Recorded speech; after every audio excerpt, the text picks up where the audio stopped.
Hello everyone, अभी मैं आप लोगों के साथ इनकम टैक्स के अमेंडमेंट्स डिस्कस करने जा रहा हूँ। इनकम टैक्स के ये अमेंडमेंट्स मई 2023 एग्जाम्स के लिए भी एप्लीकेबल है और नवंबर 2023 एग्जाम्स के लिए भी एप्लीकेबल है। ये अमेंडमेंट्स किन चीज़ों में है?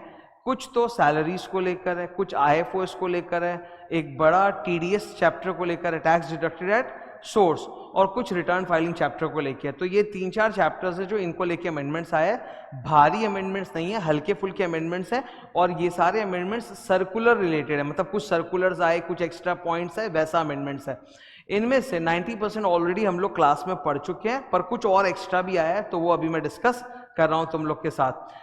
मैंने जो ये अमेंडमेंट के नोट्स बनाए हैं, इसके अंदर जो अमेंडमेंट वाला भाग है वो हाईलाइटेड है। जैसे तुम देख रहे हो कि येलो कलर में, मतलब ये हाईलाइटेड, मतलब दिस इज अमेंडमेंट।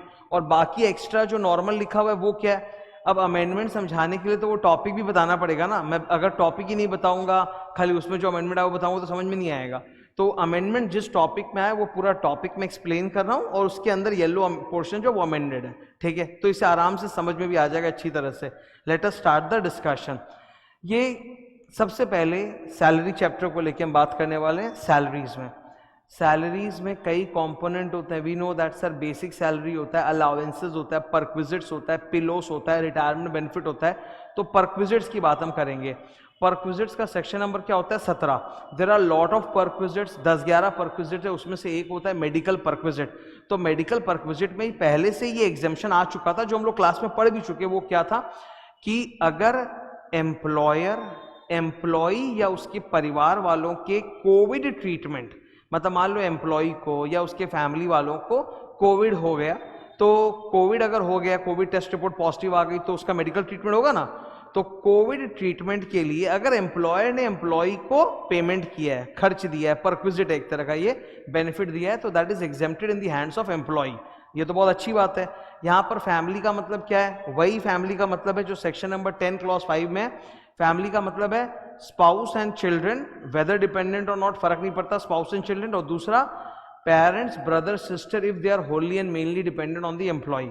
तो अगर एम्प्लॉय या उसके परिवार वालों को कोविड हो जाता है और उसके ट्रीटमेंट के लिए सारा खर्चा बॉस दे रहा है, एम्प्लॉयर खर्चा दे रहा है, तो that is an exempted perquisite for the employee. Employee के हैंड्स में वो टैक्सेबल नहीं, एग्जेम्प्टेड है। But this is subject to certain conditions. वो सर्टेन कंडीशंस ये रही जो येलो कलर में, यही अमेंडमेंट है। तो सर्कुलर आया और सर्कुलर में बोला गया कि एम्प्लॉयर जो है,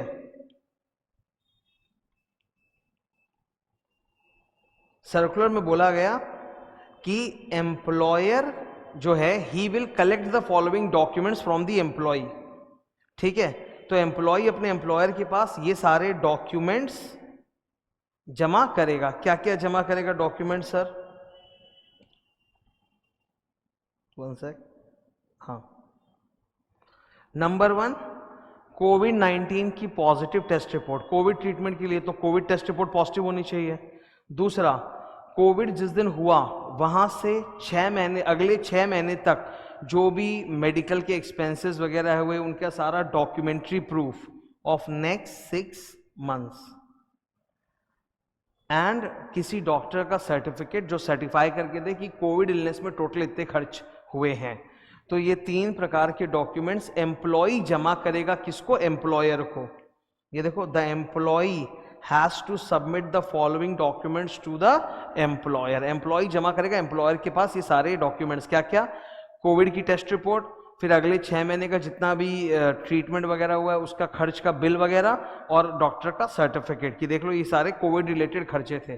तब जाके एम्प्लॉय को जो भी मिला है एम्प्लॉयर से for the treatment of Covid, that medical perquisite is exempted. तो अमेंडमेंट इतना सा है कि एम्प्लॉय को ये सारे डॉक्यूमेंट एम्प्लॉयर के पास जमा करने पड़ेंगे, बस इतना सही। अगला अमेंडमेंट जो मैं पढ़ाने जा रहा हूं वो IFOS चैप्टर में, वो भी ऐसा ही है, कोविड से ही कनेक्टेड है। ठीक है? सेकेंड अमेंडमेंट किसमें sir? Income from other sources. हम सब जानते हैं इनकम फ्रॉम अदर सोर्सेज के अंदर एक बहुत इंपॉर्टेंट सेक्शन है जिसको हम लोग गिफ्ट कहते हैं। क्या कहते हैं? गिफ्ट।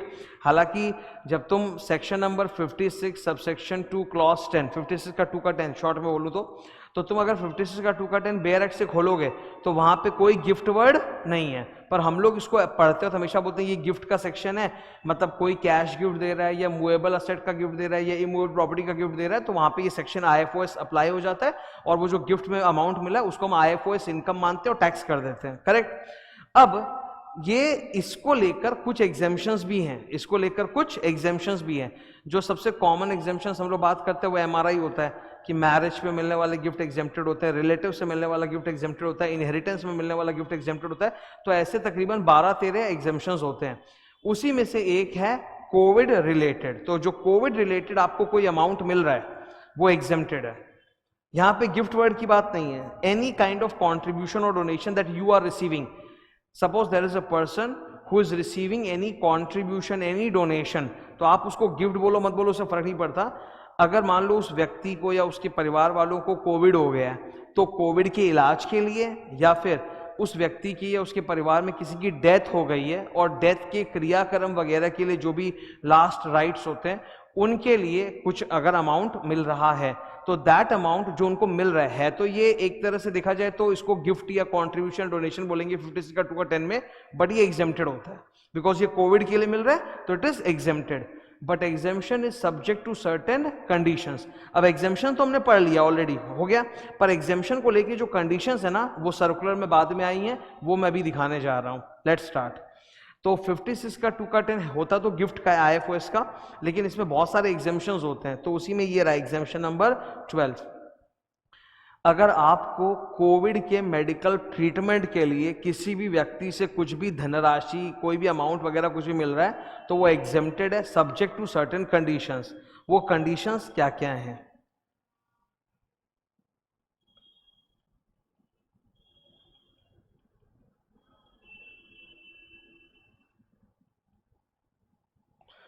दो बातें हैं, आपको या आपके परिवार वाले में किसी को अगर मेडिकल ट्रीटमेंट हो रहा है, कोविड का ट्रीटमेंट हो रहा है और उसके लिए कुछ धनराशि या कुछ भी अमाउंट आपको मिला कहीं से भी, तो वो एग्जेम्प्टेड है। बट आपको ये कंडीशंस फुलफिल करने पड़ेंगे। एक तो आपको रिकॉर्ड्स मेंटेन करना पड़ेगा, कोविड की टेस्ट रिपोर्ट, अगले 6 महीने में जो भी मेडिकल ट्रीटमेंट वगैरह हुआ उसका रिपोर्ट्स, डॉक्यूमेंट्स, प्रूफ्स, प्लस आपको ये इनकम टैक्स में फाइल करना पड़ेगा, इनकम टैक्स रिटर्न के साथ जमा करना पड़ेगा ITO में, ठीक है, तब जाके आपको ये एग्जेम्पशन मिलेगा।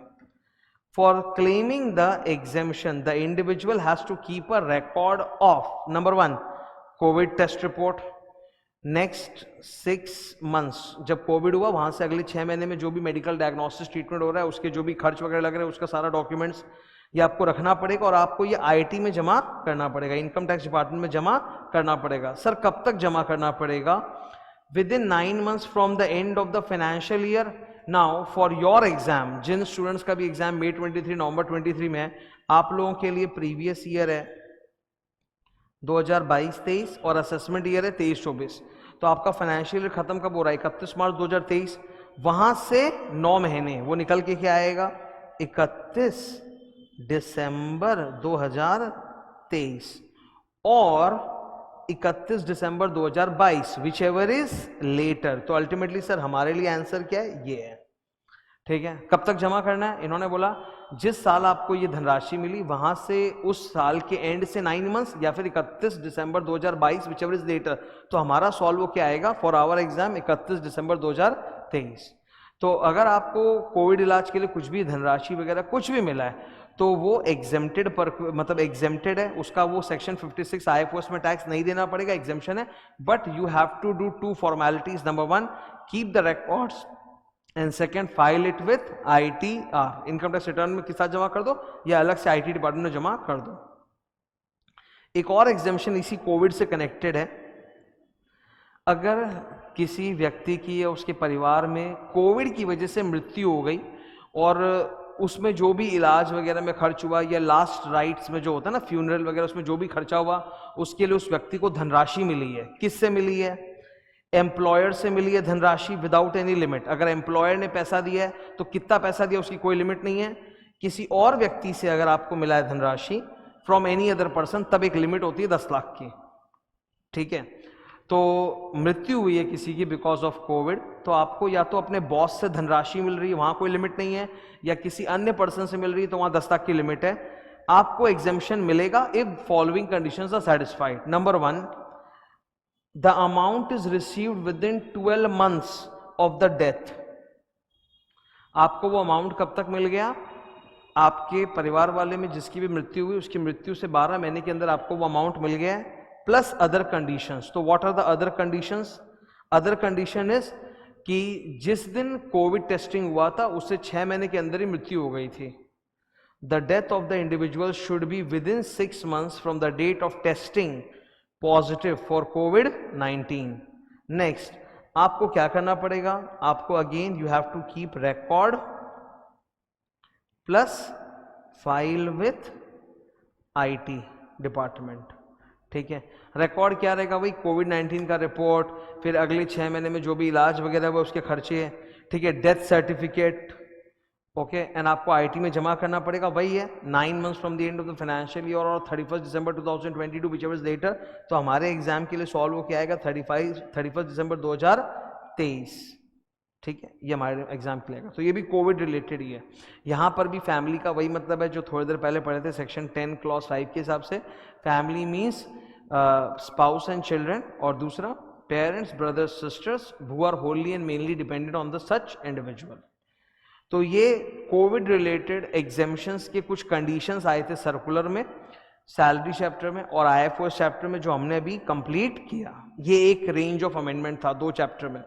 अब एक तीसरा बहुत बड़ा अमेंडमेंट आ रहा है, तीसरा हमारे सामने, वो है टीडीएस चैप्टर। ये टीडीएस चैप्टर को लेकर बहुत बड़ा अमेंडमेंट है, पर बहुत मस्त और अच्छा इजी अमेंडमेंट है। मैं इसका तुमको एक सुंदर एग्जाम्पल दूंगा, पहले ये थियोरी पढ़ा दूंगा और फिर इसमें जो अमेंडमेंट आया वो नीचे स्टार्ट होगा। सीवीडीटी गाइडलाइंस जो सर्कुलर में आए सीवीडी के, तो अमेंडमेंट में जाएंगे, पर पहले ये मैं टीडीएस वाला पोर्शन पूरा एक बार एक्सप्लेन कर देता हूँ। 194R को समझने के लिए मैं एक बहुत सुंदर एग्जाम्पल देने जा रहा हूँ, ध्यान से सुनना। और ये एग्जाम्पल तुम एग्जाम में लिख सकते हो, खुद इनकम टैक्स डिपार्टमेंट ने अपने सर्कुलर के अंदर ये लिख दिया है। इससे इनफैक्ट पीजीबीपी चैप्टर में भी एक बहुत सुंदर एग्जाम्पल तुम्हें मिलेगा, ध्यान से सुनना। आज के दिन बहुत सारे सोशल मीडिया इन्फ्लुएंसर्स हैं। एग्जैक्टली सोशल मीडिया में बहुत कुछ आता है, तुम जानते हो, जैसे यूट्यूब तो है ही, इसके अलावा इंस्टाग्राम है, ये वो बहुत सारे हैं। इनफैक्ट बड़े बड़े जो सेलिब्रिटीज़ हैं वो भी आजकल सोशल मीडिया में रेगुलरली आते रहते हैं, कुछ ना कुछ अपडेट करते रहते हैं। तो इससे उनका क्या होता है, उनकी एक फैन फॉलोइंग बड़ी होती है, तो उनको हम लोग एक बार इन्फ्लुएंसर कह रहे हैं। ठीक है, नाउ इन्फ्लुएंसर्स किसी प्रोडक्ट का एडवर्टाइजमेंट करना चाहते हैं। इन्फ्लुएंसर जो है वो किसी प्रोडक्ट का एडवर्टाइजमेंट करना चाहते हैं, तो प्रोडक्ट बनाने वाली जो कंपनी है उन्होंने उसको वो सामान गिफ्ट किया है, बोला कि आप रखो ये गिफ्ट की तरह हमारी तरफ से, और आप इसके बारे में एक अच्छा सा रिव्यू बना के भी अपने चैनल पर डाल दो, तो इससे हमारा एडवर्टाइजमेंट हो जाएगा। Now such a product that they have received from the influencer को जो प्रोडक्ट मिला है, ये उस इन्फ्लुएंसर के लिए प्रोडक्ट क्या है? इट इज अ बेनिफिट और perquisite arising in the course of profession. ठीक है, मैं याद दिलाना चाहूंगा पीजीबीपी चैप्टर में जो पहला सेक्शन होता है 28 number section, which is about the charging section of PGBP की कौन कौन सी इनकम पीजीबीपी में आएगी, उसी के अंदर एक पॉइंट होता है एनी बेनिफिट और perquisite arising in the ordinary course of business और profession is also regarded as a PGBP income. तो सोशल मीडिया इन्फ्लुएंसर को ब्रांड वाली कंपनी से जो सामान मिला है फ्री में, जिसका वो रिव्यू बना के डालेगा, तो ये जो फ्री का सामान मिला है that's also benefit of perquisite, तो ये सेक्शन नंबर 28 में फॉल करता है और ये पीजीबीपी इनकम में टैक्सेबल है। ठीक है, अब यहां पर अचानक से कूद कर आता है सेक्शन नंबर 194R टीडीएस। वो क्या है कि जो ब्रांड कंपनी है जिसने ये सामान इन्फ्लुएंसर को गिफ्ट किया है, उस ब्रांड कंपनी के ऊपर ये जिम्मेदारी है कि वो 10% टीडीएस काट के जमा करे। ठीक है, चाहे वो सामान दे रहे हो, चाहे मनी दे रहे हो, व्हाटएवर, सामान हो या मनी हो, उस सामान की कुछ तो वैल्यू होगी, तो उस वैल्यू का 10% को टीडीएस जमा करना पड़ेगा। तो वो इन्फ्लुएंसर से 10% लेके जमा करें या अपने जेब से जमा करें, वो उनकी इच्छा है, वो टीडीएस में काउंट होता है, 10% टीडीएस कटेगा। शर्त इतनी है कि जो ये सामान मिला है इसकी ड्यूरिंग द प्रीवियस ईयर जितना भी ऐसा बेनिफिट परक्विजिट मिला है during the previous year from that brand, वो 20,000 के ऊपर था। ठीक है, तो आप देख लेते हैं सेक्शन नंबर क्या है 194R। सर ये सेक्शन कब से लागू हो रहा है? हमारे प्रीवियस ईयर के 20 से। तुम लोगों के लिए प्रीवियस ईयर कौन सा है? 2022-23। और तुम एग्जाम देने जब बैठते हो May 23 नवंबर 23, उसको हम असेसमेंट ईयर कहते हैं, 23-24। तो प्रीवियस ईयर के बीच में ये नया सेक्शन आया है 1 जुलाई 2022 से, ठीक है, पहले 3 महीने नहीं, उसके बाद 9 महीने के लिए 1 जुलाई 2022 को ये नया सेक्शन आया 194R, जो हमने पढ़ा था क्लास पर। ये तो पूरा CBDT गाइडलाइन भी क्लास में करा दिया था मैंने। तो एनी बेनिफिट और परक्विजिट, एनी बेनिफिट और perquisite whether convertible into money or not, मतलब कैश में हो, काइंड में हो, जैसे भी हो, arising from the business profession, अगर उसकी value during the financial year 20,000 से ज्यादा है, तब उस पर 10% TDS काट कर देना पड़ेगा। तो जो भी मैन्युफैक्चरर या ब्रांड कंपनी जो इन्फ्लुएंसर को दे रही है, वो 10% TDS काट के देगी, ठीक है। नाउ इसमें CBDT के कुछ गाइडलाइंस आए हैं, बहुत ही जबरदस्त है। It is framed in the form of question and answer. CBDT का जो गाइडलाइन है वो क्वेश्चन आंसर के फॉर्मेट में, तो बहुत अच्छा एग्जाम में डायरेक्ट क्वेश्चन बन के आ सकता है। मैंने इन क्वेश्चन आंसर्स को बहुत सुंदर तरीके से पॉलिश करके यहाँ पे डाल दिया है, एकदम आसान भाषा में सजा के, ताकि तुमको तुरंत समझ में आए। तो एक एक करके मैं डिस्कस कर देता हूँ। There are lot of such questions. Question number 1 कि TDS की बारे में बात हो रही है। The amendment is in TDS कि जो ब्रांड मैन्युफैक्चरिंग कंपनी है, जब वो ये गिफ्ट देती है, तो क्या उसको ये चेक करना पड़ेगा that the gift given by them is actually taxable PGBP under section 28 for the influencer? बोला ना, इनका काम TDS काटना है। इनको ये चेक करने की जरूरत नहीं है कि सामने वाले के लिए वो सेक्शन 28 में इनकम है कि नहीं है। The first question, is it necessary that the provider of the benefit of perquisite needs to check if the amount is taxable under section 28 for the recipient? हमको चेक करने की जरूरत नहीं, हमको तो बस TDS काटना है, 10% TDS काट दो। तो answer is no. Second, is it necessary that the benefit of perquisite must be in kind? No, it can be cash or kind. कैसा भी बेनिफिट परक्विजिट हो, कैश और काइंड, सब पे 10% TDS कटेगा। Third, is there any requirement to deduct TDS under 194R if the gifted item is a capital asset? Yes, वो कैसा भी asset हो, cash, kind, capital asset, TDS तो काटना पड़ेगा ही, ठीक है। फोर्थ बहुत इंपॉर्टेंट है, स्टार, ध्यान से मेरी बात सुनना। कोर्ट का एक केस आया था, commissioner of income tax versus Ramaniyam homes private limited. तो एक कोर्ट का एक केस आया था। कोर्ट के केस में ये जजमेंट आया था कि मान लो आप, यू आर एन इंडिविजुअल, तुमने बैंक से लोन ले रखा है और अल्टीमेटली तुम वो लोन नहीं चुका पाते हो, ठीक है, तो बैंक का तुम्हारे साथ सेटलमेंट हो जाता है, बैंक तुम्हारे लोन को वेव कर देता है। तो waiver of a liability, is it an income for you? Court ने बोला यस, सेक्शन नंबर 41 में डीम्ड इनकम मान लो, या सेक्शन नंबर 28 के अंदर इसको benefit arising in the course of business मान लो। तो चाहे सेक्शन 28 में इसको तुम मान लो या सेक्शन 41 में डीम्ड इनकम मानो, पर ये इनकम माना जाएगा। तो अगर बोरोवर का लोन वेव हो रहा है तो उसके लिए तो फायदा ही है, तो बोरोवर के लिए एक इनकम है। तो अब सवाल ये उठता है कि ये लोन वेव किसने किया? बैंक ने। तो बैंक ने एक तरह से फायदा पहुंचाया बोरोवर को उसका लोन वेव करके। तो क्या बैंक को भी 10% TDS सेक्शन नंबर 194R में जमा करना है? कोर्ट ने इसके लिए अलग से सर्कुलर आया कि नहीं, although it's a perquisite, court का जजमेंट है कि ये एक परक्विजिट है, तो बोरोवर को तो फायदा हो गया कि उसकी लायबिलिटी वेव हो गई, तो बोरोवर को इस वेवर को इनकम मानकर उसके ऊपर टैक्स देना पड़ेगा। पर जो मतलब लेंडर है, लेंडर को तो ऐसे ही नुकसान हुआ है, उन्होंने लोन वेव किया। अरे जिनको लोन का पैसा नहीं मिला, वो TDS का पैसा कहां से कलेक्ट कर लेंगे इन लोग से? तो वो तो चांस है ही नहीं, तो बेचारों को अपने जेब से निकाल के 10% TDS देना पड़ेगा। इसीलिए बैंक्स को एग्जेम्प्ट कर दिया from section number 194R। If the loan settlement waived by a bank is to be treated as a benefit of perquisite for the borrower, it will lead to hardship as the bank would need to incur extra TDS cost, because bank को उसके loan का पैसा नहीं मिला है, TDS कहां से collect करेगा? बोरोवर से और देगा, तो बैंक को अपनी जेब से TDS देना पड़ेगा। तो बैंक को वेव कर दिया, मतलब बैंक के लिए एग्जेम्प्टेड है, बैंक के ऊपर ये 194R यहां पर नहीं लगेगा। Will section 194R apply in such a situation? No. तो ये लिस्ट ऑफ फाइनेंशियल इंस्टीट्यूशंस हैं, जब ये लोग सामने वाले बोरोवर का लोन वेव करते हैं तो भले ही सामने वाले के लिए बेनिफिट परक्विजिट है, इनको 194R में TDS काटने की, जमा देने की जरूरत नहीं है। क्वेश्चन नंबर 5, जो बेनिफिट या परक्विजिट दिया जा रहा है सामान, जनरली उसकी वैल्यू कैसे निकलेगी? सिंपल है, मार्केट प्राइस, एकदम सिंपल बोलो, मार्केट प्राइस। जैसे एक उदाहरण देते हैं तुमको, एप्पल कंपनी फोन बनाती, एप्पल कंपनी ने एक नया फोन लॉन्च किया है, लाने वाले हैं वो 3 महीने में। तो उन्होंने क्या किया, वो फोन पहले से ही सारे बड़े बड़े सोशल मीडिया इन्फ्लुएंसर्स को पहुंचा दिया और बोला ये आपको हम दे रहे हैं, गिफ्ट की तरह रखो और इसके ऊपर एक सुंदर सा रिव्यू बना के पहले से अपने चैनल पे आप डाल दो, ठीक है।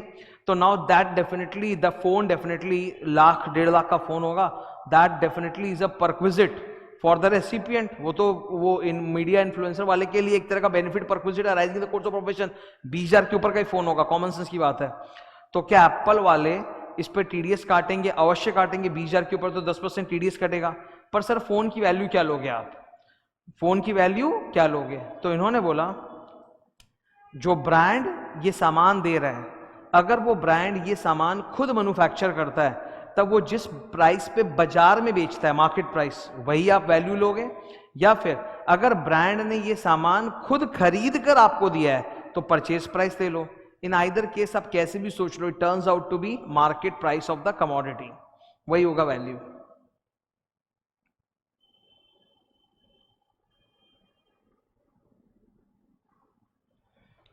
अगर ब्रांड ने खरीद कर सामान दिया है तो परचेज प्राइस मार्केट प्राइस होता है, और ब्रांड खुद मैन्युफैक्चर करता है तो मैन्युफैक्चरिंग कॉस्ट नहीं, जिस प्राइस पे वो दूसरे कस्टमर को बेचता है वही वाला प्राइस, यानी in either cases it is market price. GST component नहीं लेना है, वेरी इंपॉर्टेंट, इसमें जीएसटी का वैल्यू ऐड नहीं करोगे आप, ठीक है। जैसे मोबाइल की कीमत है सपोज 1 लाख रुपया और उसमें जीएसटी एक बार मैं 18% पकड़ के बोल रहा हूँ, 1,18,000 रुपया, ठीक है।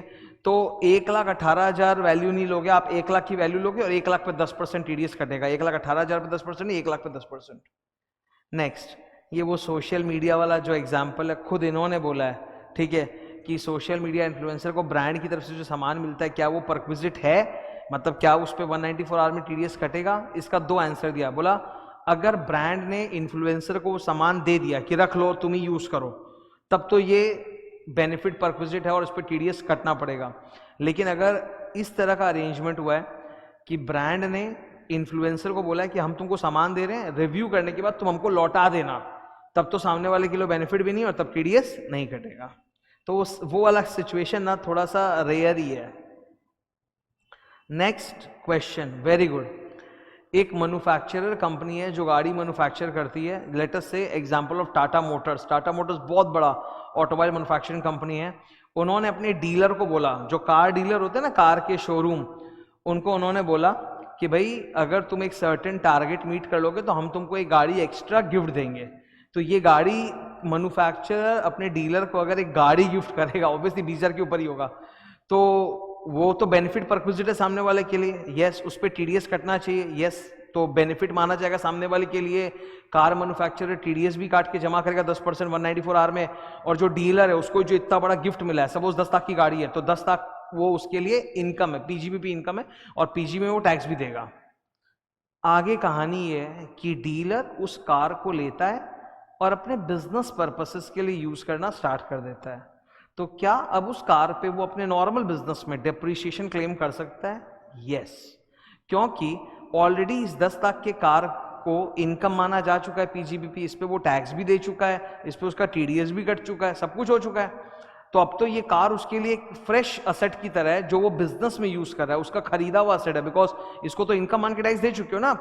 तो अब तो ये आपके लिए खरीदा हुआ असेट, और कोई भी असेट जो आप खरीद रहे हो, बिजनेस में डाल रहे हो, उसका आप डिप्रिसिएशन क्लेम करोगे। तो अगर आप बिजनेस में यूज कर रहे हो तो आपको डिप्रिसिएशन इसका मिलेगा, आप डिप्रिसिएशन क्लेम कर सकते हो। नेक्स्ट सवाल, क्वेश्चन नंबर 8। यहां पर 194 आर में 20,000 की लिमिट थी कि the value of the benefit of the perquisite during the entire financial year is more than 20,000 rupees. पर ये जो सेक्शन है 194 आर, ये आया कब से है? सर ये लॉन्च हुआ है 1 जुलाई 2022 से, पहले 3 महीने था ही नहीं, बाद के 9 महीने में। तो इन्होंने बोला कि देखिए सेक्शन तो 1 जुलाई से आया है, तो टीडीएस तो 1 जुलाई के बाद ही कटेगा, उसके पहले नहीं। लेकिन for determining the value of 20,000 rupees during the entire year, उसमें आप एंटायर ईयर लोगे। तो 20,000 की लिमिट चेक करने के लिए आप पूरा साल देखोगे, 1 अप्रैल 22 से 31 मार्च 23 तक, पूरा साल। लेकिन टीडीएस तो कटेगा, तो वो तो 1 जुलाई के बाद ही कटेगा जब ये सेक्शन आया है। Question number 9। एक कंपनी अगर अपने शेयर होल्डर को बोनस शेयर्स और राइट शेयर्स देती है तो क्या वो बेनिफिट अंडर सेक्शन 28 माना जाएगा या नहीं? क्या उस पे 194R में कंपनी टीडीएस काटेगी कि नहीं? The answer is no. Bonus shares और राइट शेयर्स किसी भी प्रकार का बेनिफिट परक्विजिट नहीं होता है in the course of business. वो एक कंपनी अपने शेयर होल्डर्स को दे रही है ओनरशिप राइट्स की वजह से, और बोनस तो फ्री का होता है, उसकी वजह से उसको कोई नेटवर्थ में फायदा भी नहीं होता, और राइट शेयर्स में तो पैसा दे रहा है बकायदा, तो it's not a benefit perquisite, इस पे टीडीएस नहीं कटेगा। ठीक है, टीडीएस से ही कनेक्टेड एक और छोटा चैप्टर है TCS, tax collected at source. इसमें एक पर्टिकुलर सबसेक्शन है 206 का 1G, 206C का 1G, TCS, tax collected at source. Seller जो होता है वो बायर से प्राइस के ऊपर एक्स्ट्रा टैक्स कलेक्ट करके ले लेता है, जस्ट लाइक जीएसटी। तो एक्स्ट्रा टैक्स जोड़ के फिर कलेक्ट कर लेता है, फिर सरकार को जमा करता है, दैट इज टीसीएस। इसमें 1G क्या है? अगर कोई भी पर्सन बैंक से डॉलर्स खरीद रहा है फॉर पेइंग आउटसाइड इंडिया, या फिर फॉरेन टूर का प्रोग्राम खरीद रहा है, मतलब पूरा फॉरेन टूर का वेकेशन खरीदा है, इसको अपने बोलते हैं ओटीपी, ओवरसीज टूर प्रोग्राम। ठीक है, तो इस केस में जो भी सेलर है वो टीसीएस कलेक्ट करेगा 5%। ठीक है, लेकिन इफ द बायर इज ये एग्जेम्पशन है, इफ द बायर जो खरीदने वाला पर्सन है, if the buyer is a non resident और उसका इंडिया में कोई परमानेंट प्लेस ऑफ बिजनेस भी नहीं है, तब सेलर उससे टीसीएस कलेक्ट नहीं करेगा। ठीक है, so it will not be applicable to a person being a buyer who is a non resident and does not have permanent establishment in India, तो उनका टीसीएस नहीं कलेक्ट होगा। तो सेलर ऐसे बायर से टीसीएस कलेक्ट नहीं करेगा।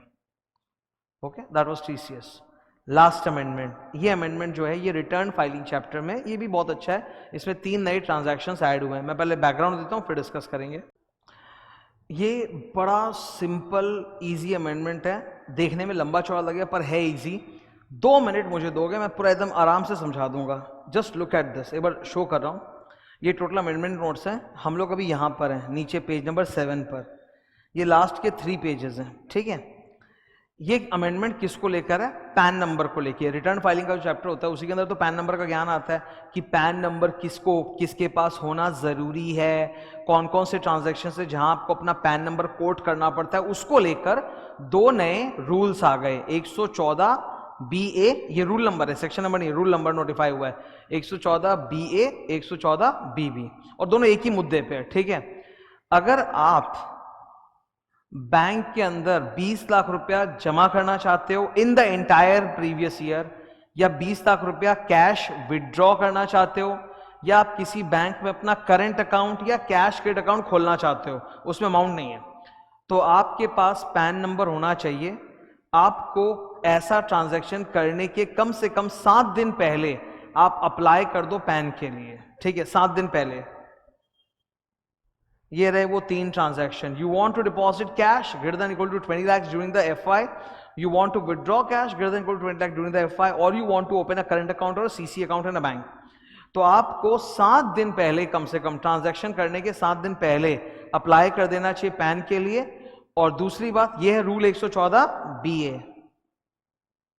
वैसे रूल 114 BB बोलता है कि जब ये ट्रांजैक्शन जब करोगे तो उस वक्त पैन कोड करना पड़ेगा। यही 3 ट्रांजैक्शंस हमको पता है, एक लिस्ट होती है लंबी सी जो हम लोग पढ़े भी थे, 114B, रूल नंबर 114B, कि ये 18 ट्रांजैक्शन करने के लिए पैन कोड करना पड़ता है। अब इसी में एक्स्ट्रा आ गया रूल 114BB कि वो 3 ट्रांजैक्शन जब आप करोगे, मतलब 20 लाख से ऊपर कैश डिपॉजिट या कैश विड्रॉवल या फिर ओपनिंग का करंट अकाउंट, तो आपको बैंक के पास अपना पैन नंबर कोड करना पड़ेगा और बैंक वाला भी आपके पैन नंबर को वेरीफाई करेगा। बस यही अमेंडमेंट है पैन को लेकर। ठीक है, सो दिस इज ऑल। ये थे इंटरमीडिएट इनकम टैक्स के सारे अमेंडमेंट्स। Thank you.